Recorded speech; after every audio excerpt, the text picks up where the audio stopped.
You know, if you're looking for good examples of bipartisan cooperation, our work in the House Financial Services Committee on digital assets is just that. This bill, the Fit for the 21st Century Act, the first ever, regulatory structure for digital assets is coming to the floor for a vote next week. I was part of a group of 6 Democrats who worked with my Republican colleagues in committee to move this bill. Similar group of Democrats in the Ag Committee as well. So we're going to get a vote next week. I'm very excited because we are operating on a 100-year-old securities law for this industry, and we need to get regulations in place. We need to protect consumers, and that's what this bill does. Congressman, it's good to have you back. We haven't asked you about Marjorie Taylor Greene yet, but as far as crypto is concerned, what does the White House not understand on this legislation? You know, I think the White House has had a great executive order on Web3. I think, Gary Gensler and the SEC are really at odds with a lot of others in the administration. So I've been very frustrated with Gary Gensler and the SEC's regulation by enforcement and frankly, just open hostility towards crypto. So we're seeing that play out. I was part of a group of 21 Democrats who voted for the SAB 121 CRA on the House floor last week. But just yesterday, we saw 12 Senate Democrats agreeing with us that the SEC is way out of line and out of step, including Senator Schumer as part of that group of 12 Democrats. So I think that's a great message. And my hope is that Gary Gensler will see the writing on the wall and rescind SAB 121. He has the ability to do that.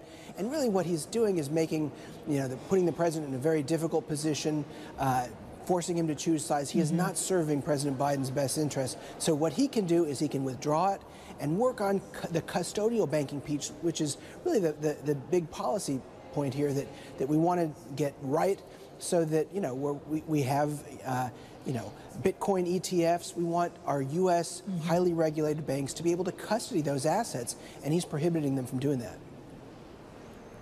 Well, Congressman, you were there speaking of the 12 Democrats in the Senate who decided to vote in favor of this legislation yesterday. And I wonder what your message is as a Democrat who is not running for re-election to those that are, and how they should be considering crypto in their policy, considering, say, the chair of the Senate Banking Committee, Sherrod Brown, is very vulnerable in Ohio. He's running against a pro-crypto advocate in Bernie Moreno. There is tens of millions of dollars in crypto super PAC money that could be mobilized against candidates like him. Is it a mistake for incumbent Democrats not to be pro-crypto right now?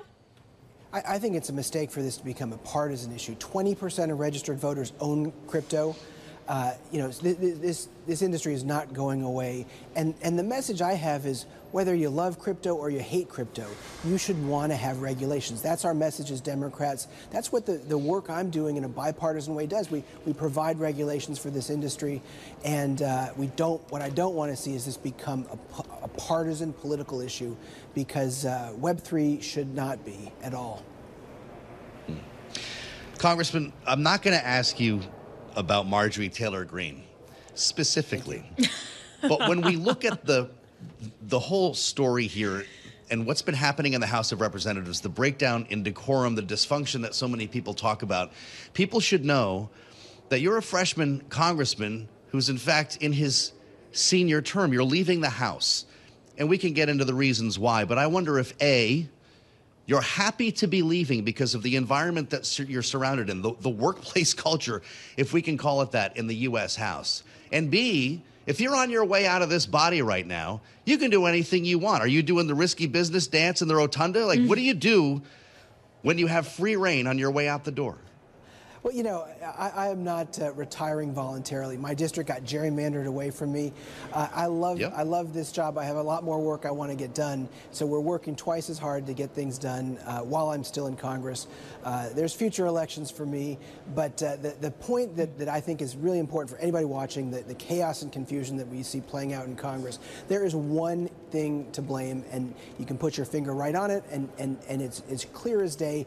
It's extreme partisan gerrymandering. I got elected to Congress in a Republican seat. It was a slightly Republican seat. Could have gone either way. I won by 3 points because pro-democracy Republicans made their voices heard, and voters had a real choice. And gerrymandering is wrecking Congress. less than 10% of the seats are competitive. The other 90% are only going to go to whoever wins the Democratic primary or the Republican primary. That's how members of Congress are designed right now, is they are just mainly here to win their Democratic primary, win their Republican primary. That's why you see all these food fights and the crazy stuff you see in oversight, because that's their focus. Less than 10% are truly competitive. We won one of those.